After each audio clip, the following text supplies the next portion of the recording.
उन नेता के 100 ग्राम के चक्कर में, अगर एक बोतल के चक्कर में आपने अपने वोट का दुरुपयोग कर दिया तो ध्यान रखना 5 साल झेलना पड़ेगा, आपको भी झेलना पड़ेगा और देश और प्रदेश को भी झेलना पड़ेगा। इसलिए आप विचार करें। आपका अवसर, मैं नेता का प्रचार करने नहीं आया हूँ, मैं इसलिए आया हूँ कि अमरनाथ पांडे, आपका पूरा गाँव गिरावा गांव के रहने वाले, हमारा इनका संपर्क यहाँ से नहीं हुआ। 2012 में मैं अहमदाबाद गया था कथा करने, राम कथा में कथावाचक हूँ। मैं अहमदाबाद में कथा करने गया था तो वहाँ उत्तर प्रदेश और बिहार के जितने भी बड़े बड़े उद्योगपति थे, सारे लोग उस कथा में लगे थे। लाखों करोड़ों रुपया लोगों ने खर्चा किया था। उसी में इस क्षेत्र के जो बाराबंकी और अमेठी के क्षेत्र के लोग थे, वो लोग भी सब संपर्क में आए। तो उसी में हमारे अमरनाथ पांडे जी आए। वहाँ बड़े बड़े करोड़पति, बड़े बड़े उद्योगपति सब लगे हुए थे, उसमें ये भी लगे थे। इनको देखा हमने पूछा भाई कहाँ से आए? इन्होंने कहा गुरुजी मैं अहमदाबाद में रहता हूँ, रहने वाला बाराबंकी का हूँ। हमने कहा बाराबंकी कहाँ के? इन्होंने अपना परिचय पूरा बताया। हमने कहा इसमें ये बड़े बड़े करोड़पति अरबपति लोग लगे हुए हैं, इस भीड़ में आप भी लगे हुए। कहा गुरुजी अगर ये लोग करोड़ों रुपया देंगे, हम करोड़ों का नहीं, हम लाखों का सहयोग करेंगे, हजारों का करेंगे, कुछ तन मन धन से सहयोग करेंगे। हमने कहा अमरनाथ पांडे, इन बड़े बड़े पूंजीपतियों के बीच में तुम करोड़ों रुपया भी लगा दोगे, करोड़ों रुपया तुम दान कर दोगे, करोड़ों रुपया तुम सहयोग कर दोगे, इन बड़ी बड़ी मछलियों के बीच में तुम्हारा पता नहीं चलेगा। लेकिन अगर इसका तुम एक हिस्सा भी अपने गांव में खर्चा करोगे, अपने क्षेत्र वालों के बीच में खर्चा करोगे, तो तुम्हारी पीढ़ी दर पीढ़ी की कीर्ति अमर हो जाएगी और तुम्हारे क्षेत्र का विकास नहीं होगा। बोलो हमने कोई गलत सलाह दिया क्या? बरसात अगर मान लो तालाब में हो तो क्या फायदा? बरसात जब तक किसान के खेत में ना हो तब तक किसान का कोई लाभ नहीं होता।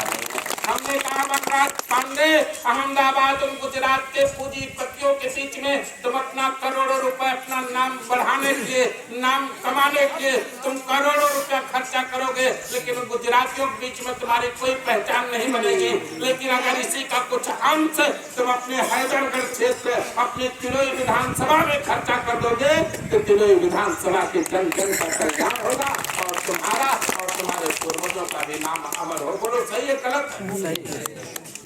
इन्होंने मुझको वचन दिया गुरुजी राजनीति बहुत दलदल है, बहुत गंदगी है। हमने कहा बेटा ये दलदल और गंदगी जब तक इसमें घुसोगे नहीं तब तक सफाई नहीं हो सकती है। अगर गंदगी साफ करना है पहले गंदगी में चप्पल जूता उतारना पड़ेगा तब सफाई होगी। पहले गंदगी को साफ करो, फिर अपना हाथ पैर साफ कर लेना और समाज भी साफ हो जाएगा, तुम भी स्वच्छ हो जाओगे। इन्होंने कहा गुरुदेव मैं आपको वचन देता हूँ कि मैं अगर आपके आशीर्वाद से और अपने क्षेत्र की जनता के माताओं बहनों के भक्तों के आशीर्वाद से अगर मैं विधायक बन गया तो मैं आपको वचन देता हूँ जो भी विधायक निधि का पैसा आएगा मैं उसका चाय भी नहीं पीऊंगा और मैं उसको पैसा क्षेत्र में खर्चा करूंगा। हमने कहा नहीं, तुम विधायक बनने के बाद क्या करोगे क्या नहीं करोगे ये नेता सब ऐसे बोलते हैं। हाँ, नेताओं का कोई भरोसा नहीं होता है। लेकिन हमने कहा अमरनाथ पांडे अभी नेता बने नहीं है, नेता इनको हम लोग और एक किलो विधानसभा के लोग बनाएंगे। और ध्यान रखना हम लोग कुम्हार हैं और ये मिट्टी है, हम लोग जैसा आकार देंगे वैसे हमारा बर्तन तैयार होगा।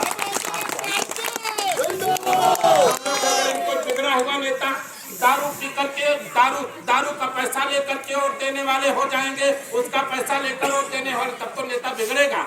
क्योंकि जितना अपना लगाएगा उतना निकालने की कोशिश करेगा।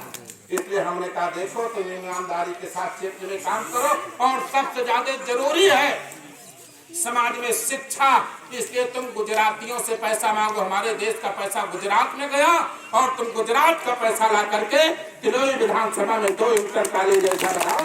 तो तुम अगर इंटर कॉलेज बना दोगे तो मैं दिलीप दास त्यागी ये वचन देता हूँ उस इंटर कॉलेज को उत्तर प्रदेश और भारत सरकार जहाँ से भी लगाना होगा ताकत लगाकर मुझको सरकारी और निःशुल्क करवा दूंगा।